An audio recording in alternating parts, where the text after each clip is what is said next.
जी अस्सलाम वालेकुम की हाल है भरावां दा सारे भरा ठीक ठाक ने जनाब गाड़े ओरिजिनल 35 वाले कबूतर ने जिस भरा नूं चाहिए ने भरा नाल राबता कर सकता है।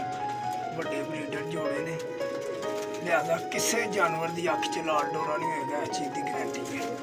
अच्छियां चांदी अखां दे विच होणगे जनाब, जिस भरा की समझ चाहते हैं वो भरा नाल राबता कर लें। वैसे आ देखो ना एक एक जोड़ा 10-10 12-12 हज़ार का को कट्ठे लेगा, उस भरा नूं मुनासिब मिल जाएंगे। ठीक हो गया? हाँ जी, टोटल 25 पीस ने, जिस भरा की समझ चाहे भरा नाल राबता कर सकते। ठीक है, देख सकते माशाल्लाह सब गाड़े कबूतर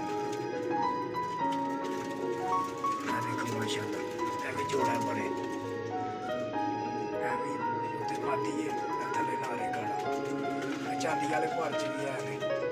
आंडिया बच्चों की गारंटी है, जो ना करे उसकी वापसी होएगी। ठीक हो गया, तो तुम देख सकते हो माशाल्लाह सारे पीस तुम्हारे सामने ने। यह चांदी वाले घर च 1 2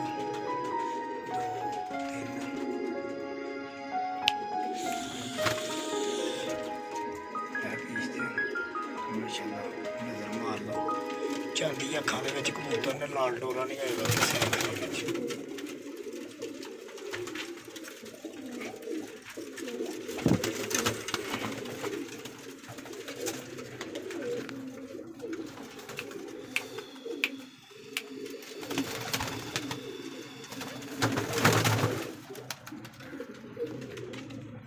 पीस है, वड्डे कबूतर ने सारे ग्रे करने।